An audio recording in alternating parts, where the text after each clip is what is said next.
Let's talk posture.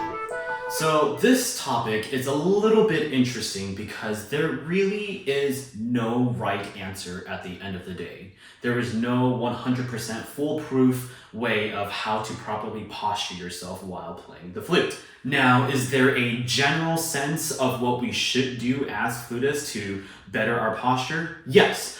But as I'm going to show you, there are different flutists that do different things and the way they posture themselves with their flutes. The first thing I want to talk about is the thumb placement on the right hand. So typically when I play flute, my thumb sits underneath the flute. When I put my thumb under the flute, I generally put it somewhere around my index finger. Now this is just the way I gravitate to when it comes to holding up my instrument. There are different pedagogies out there that will talk about different placements for the thumb. You may have heard the thumb having to sit behind the flute and using it to push the flute forward in order to release all the tension in the upper finger so that these fingers could be light, and then allowing your left hand to work as a fulcrum almost to support the instrument into your chin. Now, is there a right or wrong way? I personally don't think so, based off of the very famous flute players that perform professionally, and I've observed that not all of them hold their flutes the same way. My absolute favorite flutist, Seiya Ueno, actually plays with his thumb underneath the flute. Another very incredible flutist, Amy Porter, plays with her thumb underneath the flute as well. But let's take a look into other big names such as Imanu Pahu. If you look at the placement of his thumb, it sits behind the flute. Another extremely superb flutist, Denis Boryakov, also puts his thumb behind the flute. And of course, there's the incredible Jasmine Choi, who puts her thumb, from what I see, kind of halfway, not fully underneath the flute, but also not all the way to the back of the flute. Are all of these flutists technically advanced? Most definitely. They play some of the most insane repertoires out there for the flute and execute them flawlessly. Now for myself, I've learned how to do both, putting my thumb underneath the flute and behind the flute, and I understand both sides. I do notice that I always gravitate to putting my thumb under the flute though. Play around with it though and find what helps you play with lighter fingers on the keys. In my opinion, I don't think any flutist should have their thumb sticking out this far. And yes, I've seen this over and over, teaching from high school to high school. This is a common thing that I actually see, and it bugs me because it tells me that they have not been taught how to properly hold up their instrument. This causes an imbalance of the flute, and your technique on the instrument becomes a lot slower because now you've twisted your wrist in a way that has made it so that your other fingers can't move as fluidly as they should be able to. The other thing that I'm also against is having the thumb underneath your left hand pinky. Yes, I have seen flutists hold their instruments like this, and to me, I find it so insane how far out their thumbs are, and then when I hear them play fast passages, they struggle to play through. And it's no wonder because their thumb has stretched so far over that it's turned their wrist, thus making it harder for their pinky and ring finger to maneuver across the flute, especially since our pinky has to reach over for low C's and sometimes even low B's. Like I said, it's going to vary from flutist to flutist, but what you need to do is first figure out how to play the general rule of holding the instrument, and then play around with, do I like the thumb underneath the flute or do I like the thumb behind the flute? The next thing I want to talk about is the placement of the head joint. And what I mean by that is how far rolled in or rolled out it is.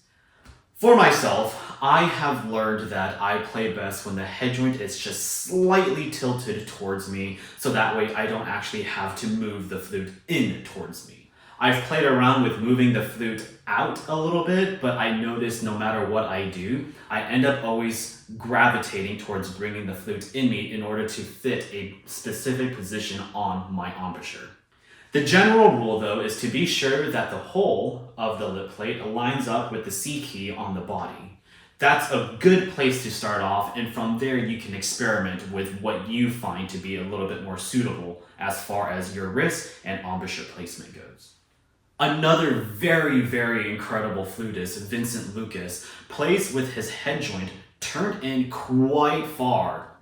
So the head joint would go in pretty deep, and his right hand actually sticks out like this. When I first saw the way he played, as far as his posture goes, I thought to myself, there's no way.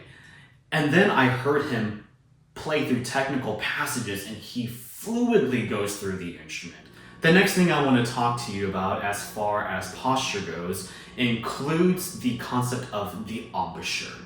The reason why your embouchure is going to matter to this is because do you play towards the center or do you play slightly off to the side? That is going to determine where your flute points out.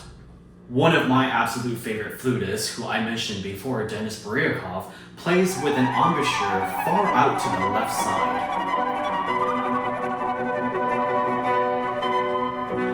Two of my former flute teachers also played off to the left, not as far as Denis, but slightly off to the left.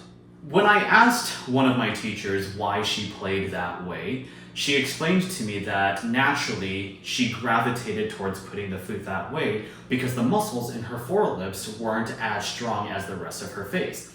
When she mentioned that to me, I paid a little bit more attention to her lips, and then I noticed, yeah, they are actually kind of small. All of us have a different anatomy, and that's going to influence how we hold the instrument. So if you play off to the side, your flute is more than likely going to be sticking out this way. If you play towards the center, like I do, then the instrument is going to be postured more or less this way. Now, why does posture matter at the end of the day? Is the way I hold my flute really going to play a role as far as being able to execute music? The answer to that is yes. When music gets difficult, you're going to wish you had better posture. If you're in the beginning stages and the fastest thing you play are simple eighth notes at maybe tempo 140 or so, or even 160, you can kind of get away with stuff. But when we start touching 16th notes at a higher pace, you're going to notice yourself struggling to get through the music, and it's because you didn't develop good habits, which include good posture. More importantly, your posture is going to affect your breathing.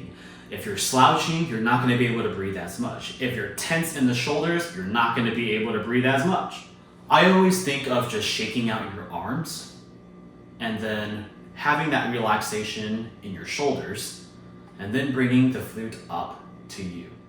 Now, I really want to emphasize what I just said, and that was bringing the flute up to you. The number of times I've seen students hold up their flute and then go to the instrument is counterintuitive because you just got done relaxing your shoulders and then now you're going to bend your body over, which then puts more weight on your neck and on your shoulders because now you have to hold yourself up while leaning forward. This was a very big problem of mine, and all of that got corrected simply because I played in front of a mirror. The first time I saw myself playing in front of the mirror, I had not realized that I leaned forward so much. I would bend downwards, and then when I saw my reflection, I decided, what am I doing? I not only look weird, but now I came to realize it's no wonder why I feel stress when I play. And I'm not talking mental stress, I'm talking physical stress. Now, playing flute is already hard enough as it is with all the notes that we have to play and the amount of air that we have to use. You're gonna want to make your life a little bit easier by reducing the amount of stress and strain that you put on your body. So yes, always bring the flute to you, never go to the flute. You are the flutist, you play the flute does not play you. If I were to ask you, how much does the flute weigh? Would you know?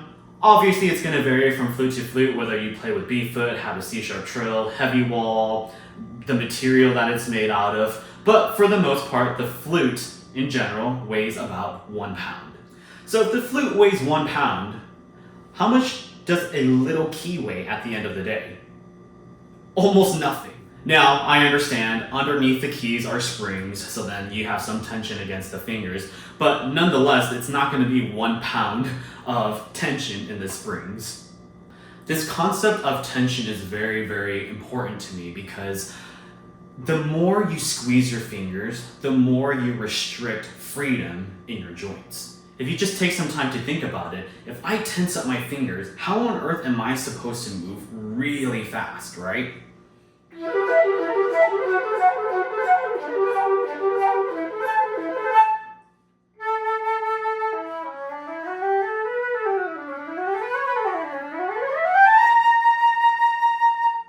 So yes, moving across the instrument, you want to be light with your fingers.